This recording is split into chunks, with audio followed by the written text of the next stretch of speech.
I apologize for that interruption. Free screencastify only allows 5 minutes, but I will continue. And as I was saying, he could have easily been removed by President Lincoln, and he was not, despite the thousands of deaths on his hands, and clearly shows his importance to American history. Now, fast forwarding to 1864, President Lincoln has promoted Grant to General in Chief of all Union armies and uses this to create the new and unique strategy that no other Civil War general has.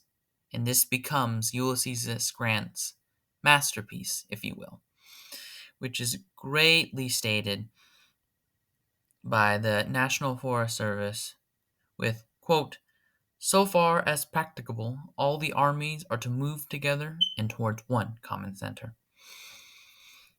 Now that now that in simple terms is referencing Grant's strategy, as I said, unique and new, to move multiple Union armies against the Confederate forces to end the Confederate war effort. No other general ever attempted this idea, and this was Grant's great masterpiece to end the war and bring all home. He uses this new status and it is greatly rewarded.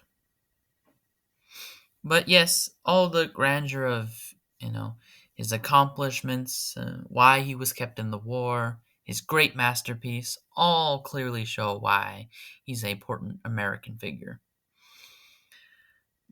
But what is also important is what he says.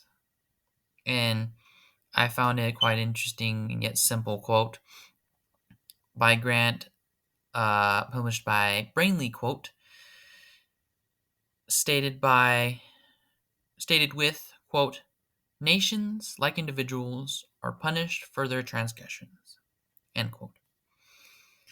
Now that is very a simple thing to understand.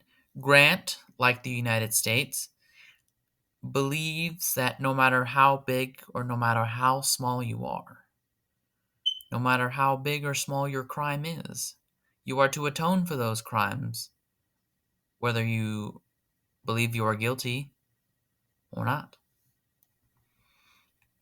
And I think this is quite important as it reflects Grant's humbleness and wanting of everyone to come home, but those who had ill will towards others to be punished. In this case, the Confederacy. And America, though imperfect, reflects those two. Now here, I am showing you my monument location, which is near St. Louis, Missouri. And outlined here to the left is the final resting place of the Grant property, and encircled in red is the location of the Grant house. And the image to the right is a close-up image of what the house looks like. And in this living room inside the house, I would like to present my Ulysses S. Grant bust. It is quite simple, yes, and that is what I was going for. The simplicity and humbleness of Grant for not thinking the Confederacy as dogs, but as Americans gone astray. He wanted everyone to come home, but still the Confederacy to dissipate, and the Union to unify under one democracy. Also, the buttons on his jacket, the two sets of stars and a horse, representing his final status as commander-in-chief of the Union armies, crucial to the war effort, but also his love and affinity for horses, which truly gives Grant the prestige that he will then earn in the Civil War. And without those affinity for horses, he may not have been where he is now. And I will finish off the speaking to the now in the next video. I apologize, but this is my video format.